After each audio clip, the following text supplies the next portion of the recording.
You're in a good place now. You are listening to Perspectives with Ashley Burgess.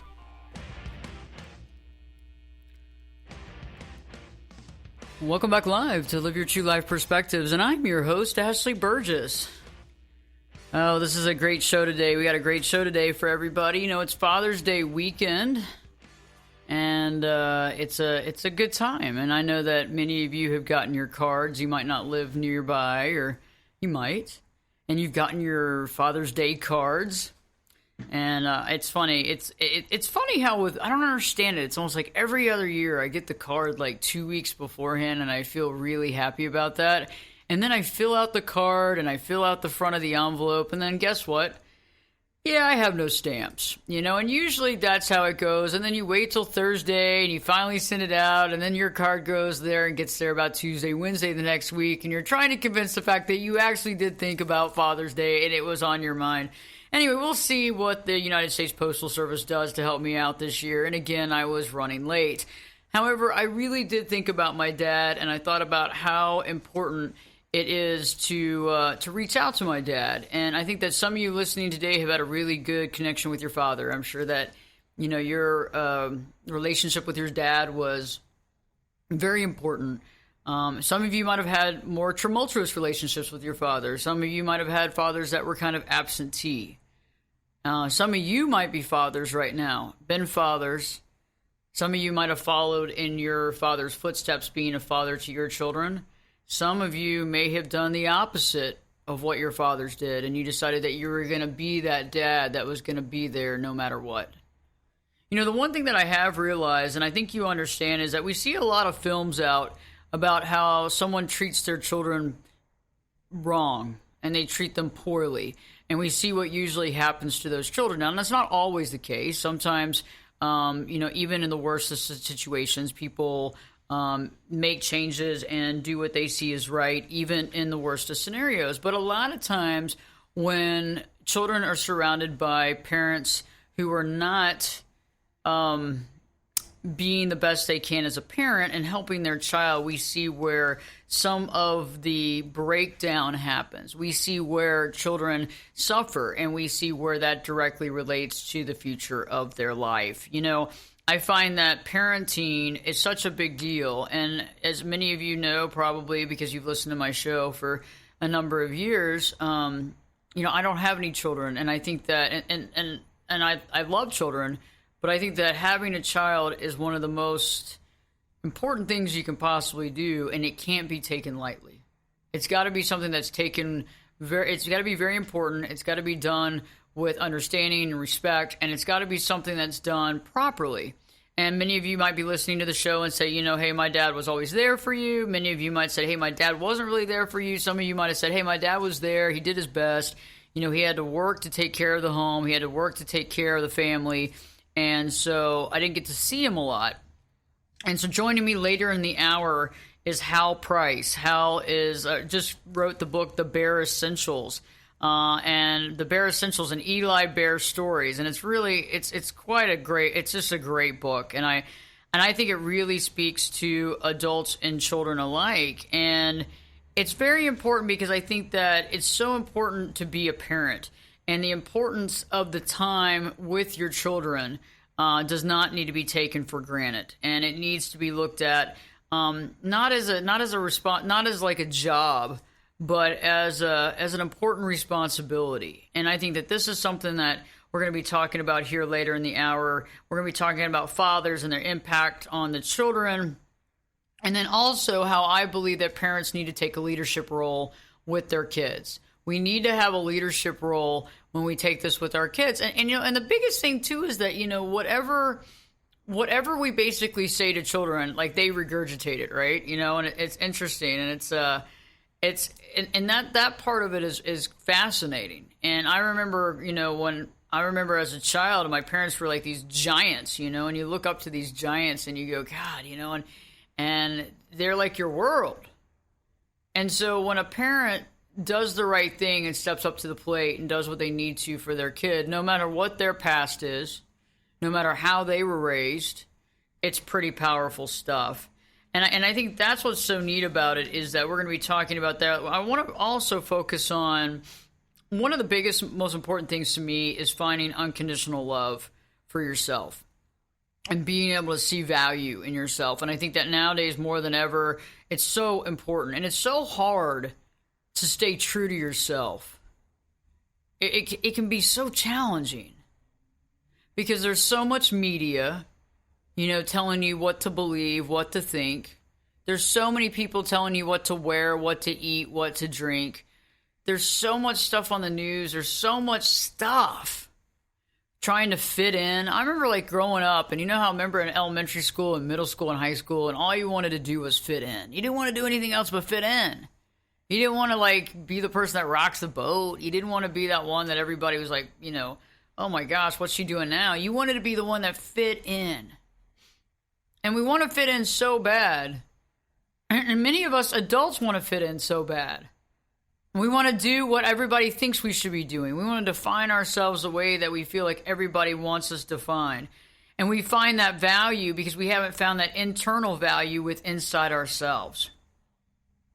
And I think that that's something that's so important to figure out. And I think that many of us, as we go through life, kind of wax and wane on that. We find that unconditional love and we work to cultivate that. But it takes so much work to get there. That's why I wrote the book, The 10-Day Challenge to Live Your True Life, is because it's based on how to find that unconditional love for yourself.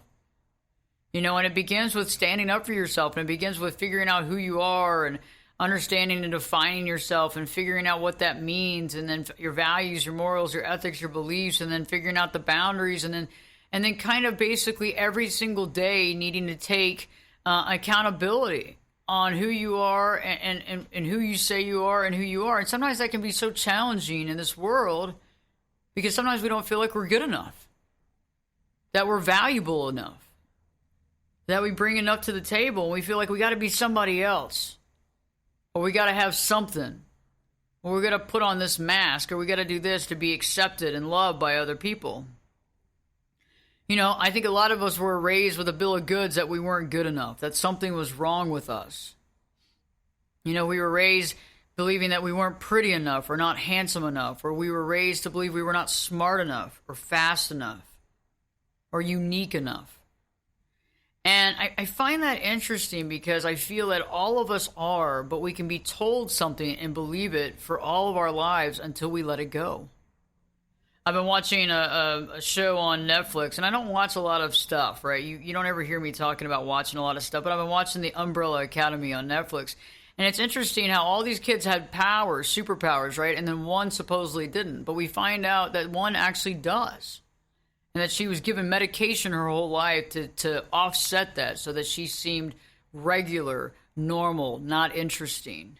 And she believed that. And it's interesting, the pain and suffering that's coming out of the back end of that story, because you tell a child a fib and you lie, or you bring them down, or you don't let them cultivate their own love in their own heart, or you're not there to be there to really help them to see their true self.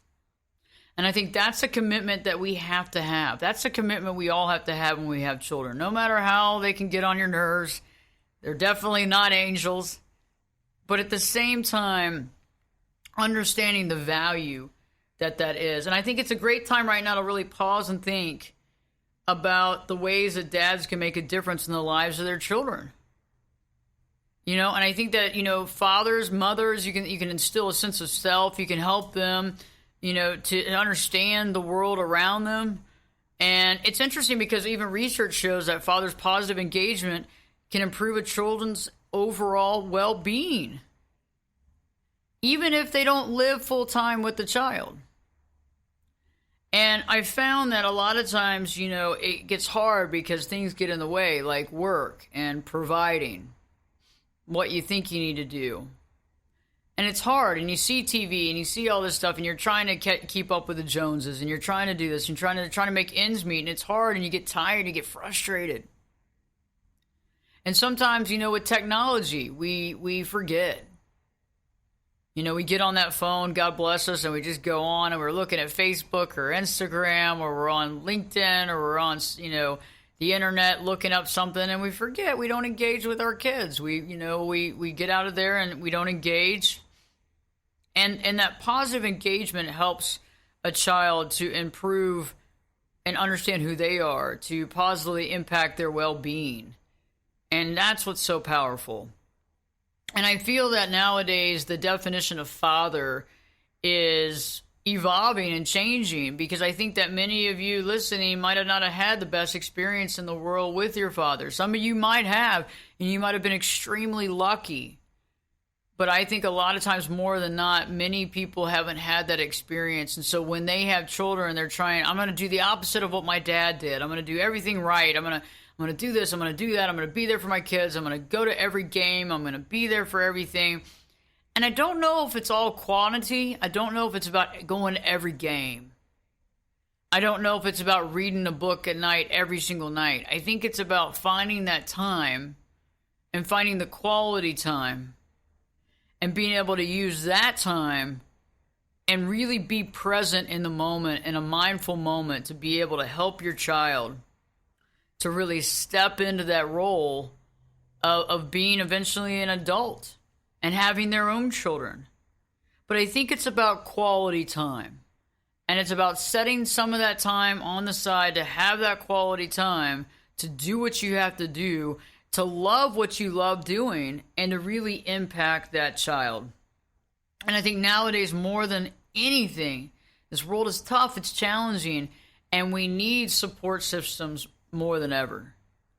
And, you know, a child growing up, one of the things that I realize in the work that I do is that self-esteem and self-worth is so challenging for most people. It's so challenging. Why? Because most people were not taught that they are valuable within themselves. Quite the opposite. They're actually taught that their value is directly related to how they make other people feel, or what they do for other people, or how they acquiesce, or whatever. And it's based on what they're doing for other people. And it's great to do things for other people. I'm not saying let's all turn narcissistic and be a bunch of jerks. But what I am saying is that we have to realize that our value isn't just dictated by what we do for other people. It's actually dictated by who we are and how we feel about ourselves. And that can be really hard to learn. And I learned that about 18, 19 years ago.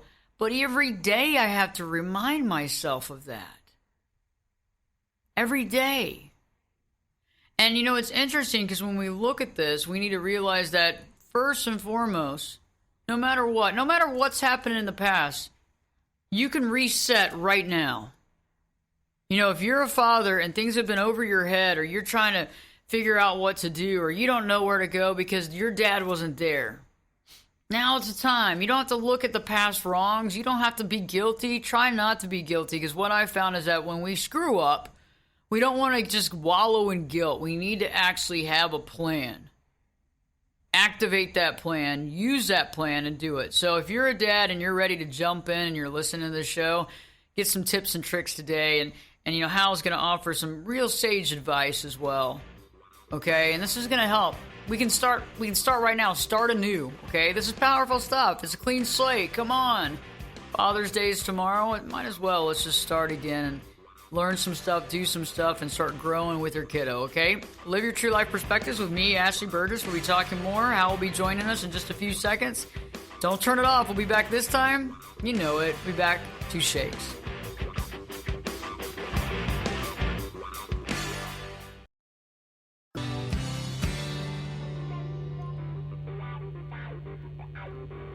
Get in here. You're listening to Perspectives with Ashley Burgess. Welcome back live to Live Your True Life Perspectives, and I'm your host, Ashley Burgess. On today's show, we're doing a Father's Day weekend feel-good show today. And I'm actually getting to work with and talk with somebody that I am just very interested in. You know, an award-winning and best-selling children's author, Hal Price, is joining us here live on Live Your True Life Perspectives. His latest release book, The Bare Essentials, is award-winning, and it teaches children the importance of listening to the wisdom of their hearts and reminding them of unconditional love that we share with our fathers. Hal is the father of 3 purpose-driven children and the grandfather to 2 adorable angels. Hal, great to have you live here on Live Your True Life Perspectives. How are you doing today? Ashley, I've never been better. Thanks for having me with you. I am so glad to have you on the show, and I have read the Bare Essentials probably 3 or 4 times now. I absolutely love it. Tell me, what was your, what was your muse? What was the reason for writing this book? Well, when I was young, my mom used to always read me a bedtime story, but she'd come in first in the middle of the night and just say, "Tell me what the best part of your day was." And we'd talk about my day, and she would make up a silly rhyme every night before I'd go to sleep, and then she would read me a little golden book. And I just felt safe and sound during that time period. And fast forward 50 years, my mother was diagnosed with dementia in 2000. It became Alzheimer's by 2011. And I went in to visit her. We finally had to let her go to an Alzheimer's center. And I went in to visit her the day before her 83rd birthday, and I leaned in to give her a kiss, and she just knocked the crap out of me and said, "Who are you, and why are you trying to kiss me?" And I just said, "I'm your son." She says, "No, my son is 3 years old." And I knew then that she was starting to slip away, and it just took me back. But I went home, and I went to the attic, and I found all the little golden books that she ever read me. And I knew I wasn't going to let her leave me that easily. And I cleaned them up, but I also found my bear, Eli Benjamin Bear, in the attic. And I took him back the very next day, and I went to her, and I said, "Ma'am, I'd like to read you a story if it's okay." And I started reading those little golden books, and I put the bear in her lap.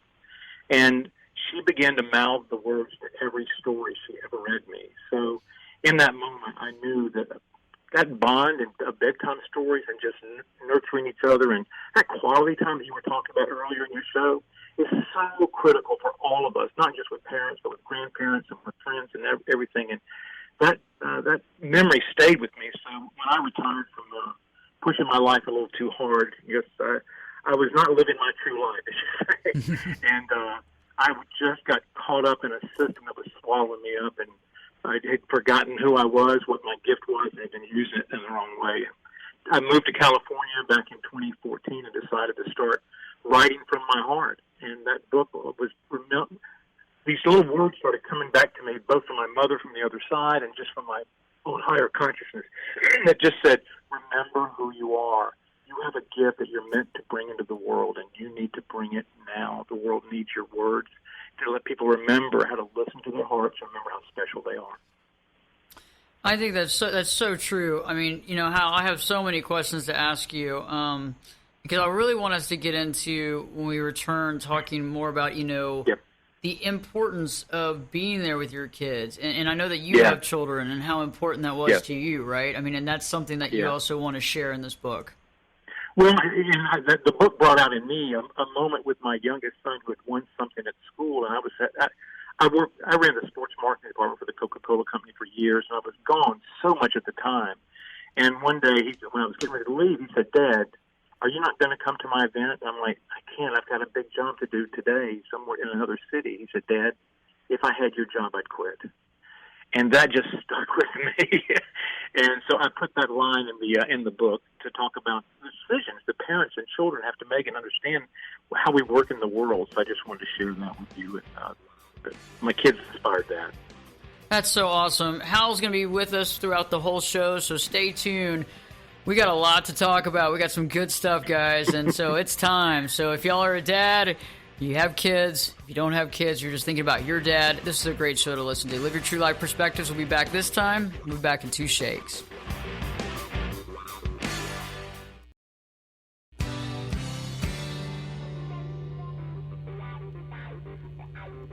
Turn it up and jump in the deep end on Perspectives.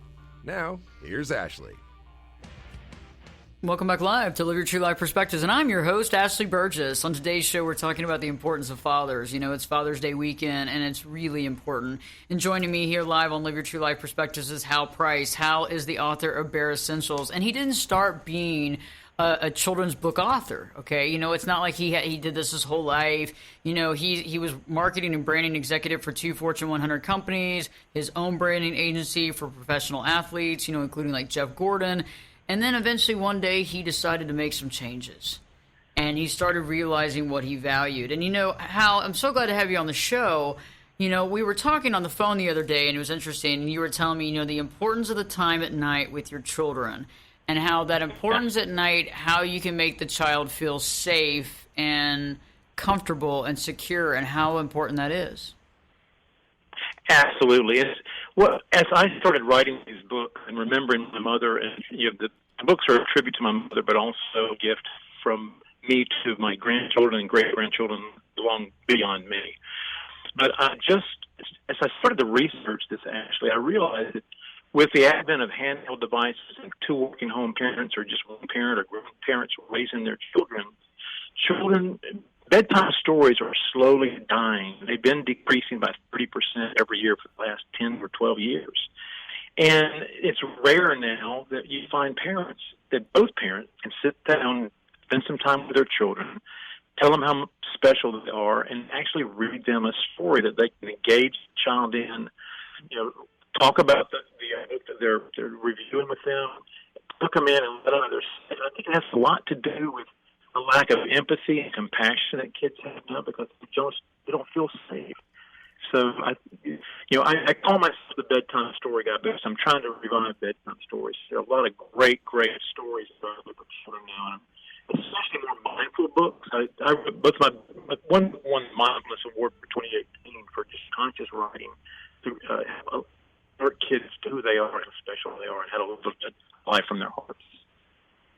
It's interesting how your audio was going out just a little bit, and it was a little hard to hear. But I caught it though. You said something about the bedtime stories, and that's the thing is that I feel like a lot of times we don't do those things. I mean, like reading a bedtime story, how important that is, and how just a little bit of time put into that. And I think you're right. Like you said something about your mother with the golden books, and everybody, if you know what a golden book is, it's like where the spine has that little gold kind of like it's I guess it's like a gold leaf or something like that, kind of gold leaf looking kind of thing, like foil, right? It was like gold foil. Yeah. But they were tiny little books, and it's not like it takes a long time to read it, but it was like the effort and the energy that it took to read it and the dedication. And I think that's where you're going at right now too, and that's what's so interesting. It's like, if talking to all the parents out there today, and especially folks that have younger children.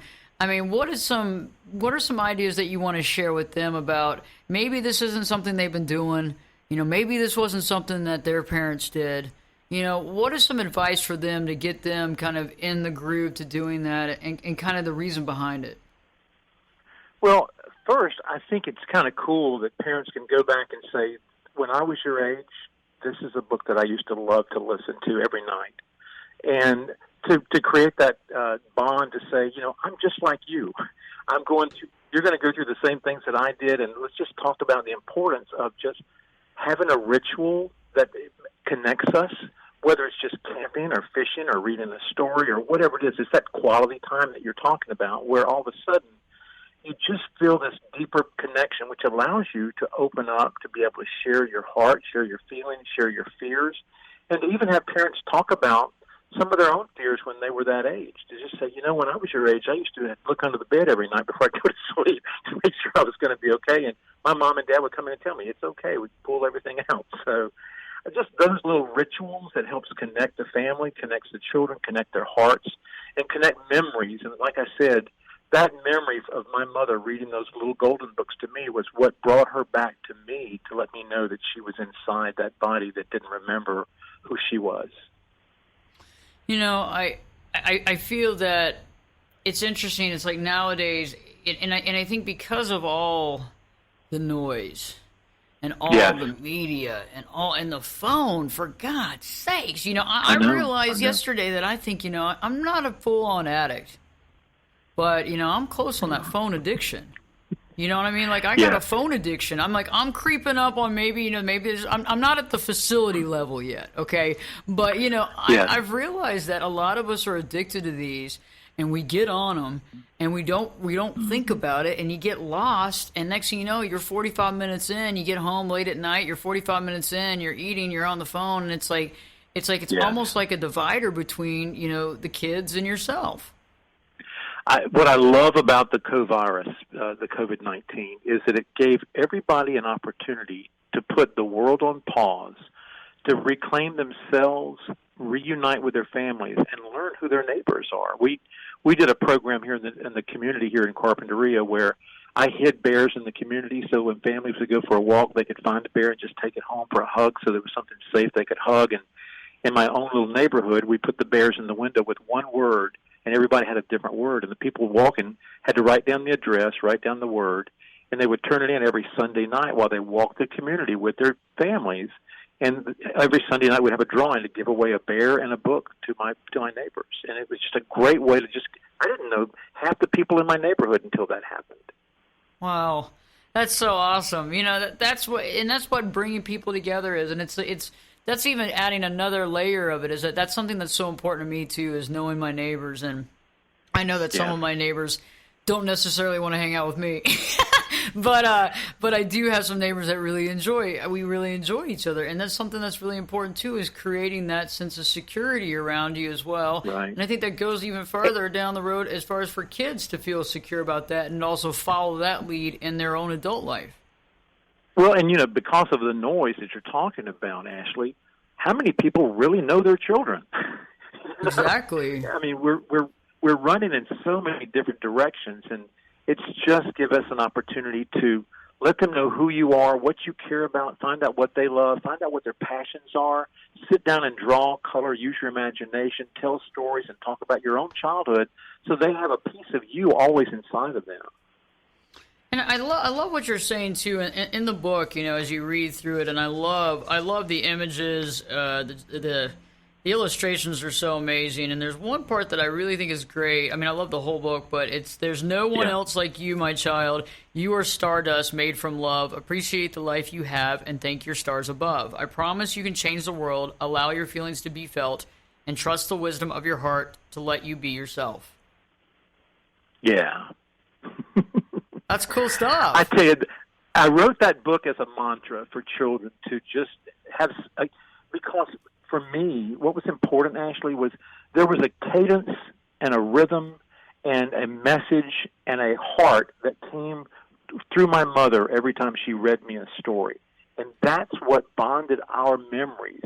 And that I wrote that book as a mantra to remember who, and the books that I write, Ashley, they're not for children. They're for the child in all of us that want to remember who we are, and are we on purpose? Just like you're saying, live your true life. Are you on purpose? So I'd say 5% of the world is on purpose right now. There's a gift everybody has. Very few people get in touch with it, or they give it away to the wrong people who abuse their stuff. So I don't like my gift anymore, and that's what happened to me, which is why I had a heart scare back in 2014. I was not serving my purpose. I was giving my writing away to people that could make the most money with what I wrote. So, see, that's interesting, and I agree with you about it's about us. Like when I read this, it really puts some stuff in perspective, and it was interesting because opposite of what most people did during COVID, I worked 3 times harder, and I was in the office 6 days a week, and I never stopped, and I never got any reprieve, and I probably should have, but I didn't. I did the opposite of like the whole world, pretty much. And you know what I love, Ashley, is you read that book. You took the time to read that book 3 times. Yeah. So you got something out of it. Yeah. It was good. I mean, I would read it again, and the coolest thing too is that different. And you're right about the book. Different from some children's books, you can read this multiple times and you get new stuff out of it. You don't even remember some of the stuff previous, so it's not like, it's not a couple words on a page. This is kind of deep stuff, and it really does put it in perspective. And what I like what you said is it's like connecting, because I feel that most of us, even as adults, don't think that we're good enough. Yeah, exactly. So what I did, Ashley, I didn't know I was doing this when I started it, but I wrote the book so that depending on where you are personally in consciousness is the message that you're meant to get. So it can reach beyond just 3, 4, 5, 6-year-olds.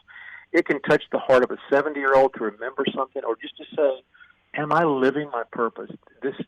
Who am I really? And did I do what I came here to do? And it's kind of a wake-up call, if you will, but it's kind of a sneaky wake-up call. It is a sneaky wake-up call. You're right. I mean, you're right. That's the thing. It is kind of sneaky because there are different pieces that you take from it.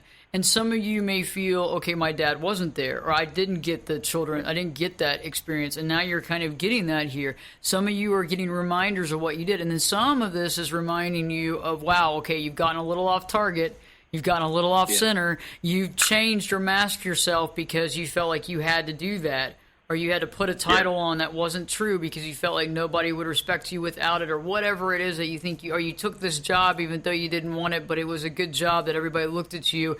Oh, they respected you because of the job, but you hated it.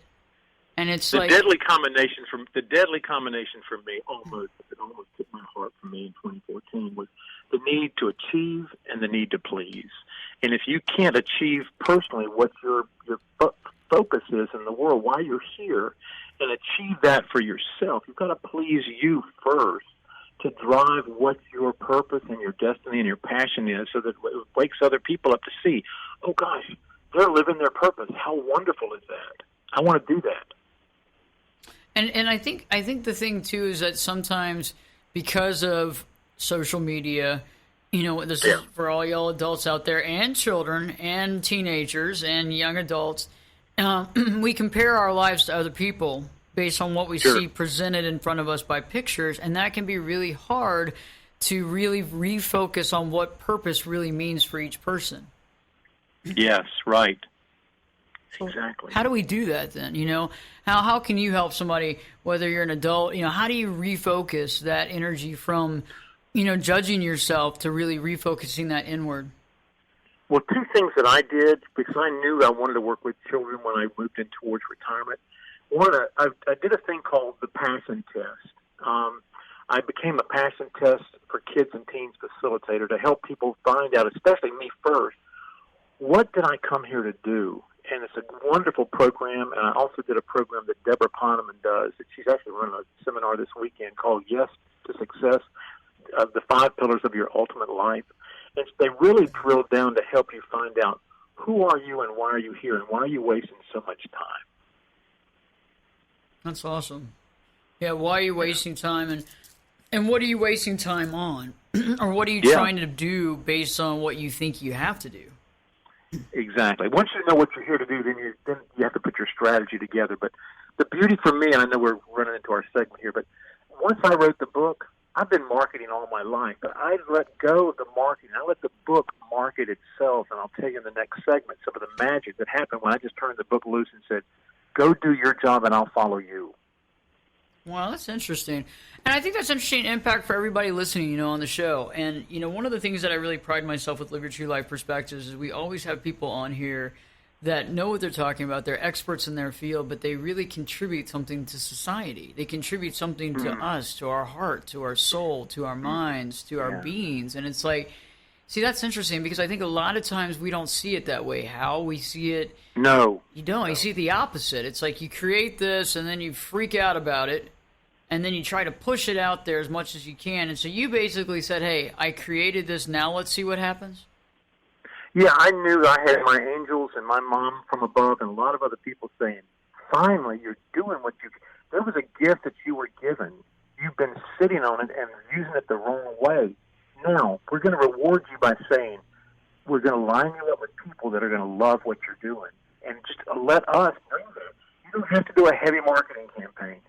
Just be you, speak your truth, use your heart to say your words, and follow the guidance, because they're going to be giving you signs of where you're supposed to do and where you're supposed to go to do it. And it's worked out exactly that way for me. How I found you. That's awesome. Awesome. I'm in that group. I like that. I'm in that group. Yeah. I love that. So everybody that's listening, y'all, it's really important to follow your heart. And it's hard to figure out that because a lot of times we've never been taught to listen to our heart. And so when we return, we're going to be talking more about, how to listen to your heart. I mean, really, how to listen to your heart. And then, Hal's going to give us some tips on doing that. No matter what your age, this is the most important thing. And one thing that I've realized is that unconditional love for oneself is the most important thing you can do. And once you understand that component, you can understand how to unconditionally love other people. But if you don't know how to unconditionally love yourself, you cannot do it for anybody else because you do not understand it. And I get it. I've been there. I was there about 18, 20 years ago. I didn't get it. And then I started figuring it out because I realized I had to figure out who I was. I had to understand my value. And then I had to parlay that into something bigger. And I realized that that's the reason we come in this world on our own and we leave on our own, because the most important relationship is with ourselves. And then we can radiate that to other people. Live Your True Life Perspectives with your host, me, Ashley Burgess, will be back in 2 shakes.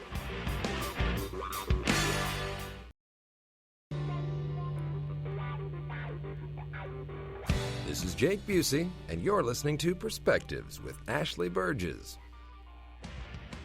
Welcome back live to Live Your True Life Perspectives, and I'm your host, Ashley Burgess. Today we're getting ready for our Father's Day weekend. Any of you are going to be doing some cookouts, you're going to be hanging out, social distancing Father's Day, whether maybe you're on a phone call or a FaceTime or, something like that.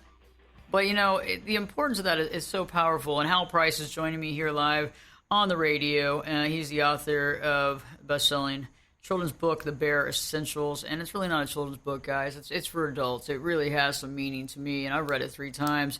Hal, right before the break we were talking, I wanted you to offer some advice on how, for everybody listening, no matter what your age, it's all about how we feel. How do you begin to listen to your heart? What I've done was I have to move into silence completely, or into nature. I moved here 5 years ago from Atlanta, Georgia, to Carpenter Reels. I call it Mayberry at the Beach, a little small town just south of Santa Barbara. And there are so many options for me to go in nature and just be inspired and listen and give gratitude for all that the planet gives me. And I would just sit there, and I have two things that I do. One is walking in nature and just sitting and asking for inspiration to give me the words or some thought that can turn into a poem, which I do. I write a poem every day just to stay in practice. And the other is I wake up at 3 o'clock every morning, and I write down a thought that I'm having, and I turn it to stay in practice. I turn it into a poem also. So I just have to get still, look for inspiration for things that our Creator has put around us, to know that we are magical and we are miracles, here to create miracles. And we just lose sight of that fact that we're very special and all have a very unique talent, that if we don't do it, you just can't die with your music inside. It's such a waste, such a waste. And the unique talent is powerful, and that's what I want everybody to focus on right now, is that it might not be what you came in thinking. It might not be the title you thought you were going to have, but it's about that talent that you have that nobody else has. Yes. I mean, what happened to me, I used to write a lot of marketing plans and new business presentations and things, so I was using my gift. I love to write and I love to speak, but I was working 17 hours a day for several weeks, and ultimately my body could not sustain the stress levels for something that I was writing and trying to refine and make better and better, when there was something that was in me that would come very easily. And I woke up on February the 24th in 2014 at 4:24 in the morning. My blood pressure was 217 over 180, and it said, "You've got to make a big choice today." My heart grabbed me for a change and said, "You have to make a choice today. You can use the gift that I gave you to use, or you can be an angel on the other side and inspire and be a guardian for another writer somewhere. But your gift has to come, and you've got to quit doing the way you're doing it." And I snapped too. I'm telling you, I lost 110 pounds. I moved to California, and I surrendered to grace to allow my gift to find me the way it wanted to come through me. Powerful stuff. How do we find you? My website is www.eli stories stories.com. And I also have a special section that I did in the back of that book that you've read 4 times, and it'll make 6 by the time I talk to you again. Actually, there's a section where Eli and his father give you a place to go on my website to see what questions Eli asks his heart every day, to ask yourself your own questions and do it with your family. And that's, if you just go to www.elibearstories.com, then /my heart's questions, you'll see the questions that Eli asks his heart every day to check in with himself, to see how he's feeling, and to talk about his feelings with his parents, and to have his parents talk about their feelings with the same questions that the kids ask their own hearts. That is amazing. I hope that everybody's really enjoyed this show, and how I've enjoyed having you on. I definitely want to have you back on the show. You're an inspiration for all who hear you. Any minute. You tell me anytime, and I'll be there for you, Ashley. You got it. Everybody that's listening, it's important to really see your power, your unique style, who you are, what you offer this world, and that unique talent. I've said this before. You do one thing better than anybody else on this planet does. You just got to figure out what that is and not try to put yourself in this, pigeonhole yourself into something that you think you need to. And I know sometimes it can be hard because you see things happening around you, and it's hard to stay still, and it's hard to stay on track. But even if you have to get back centered today, it's your turn to get back centered today. Don't feel guilt. Don't feel shame. That just takes us out of that whole good power, right? Hal, thank you so much. Amen, sister. Love Amen. the book. Love Bear Essentials, and you're amazing. Can't wait to have you back on. Y'all got to check out Eli Bear Stories. You know, go to elibearstories.com. Check this out. Get this book for you and your kids.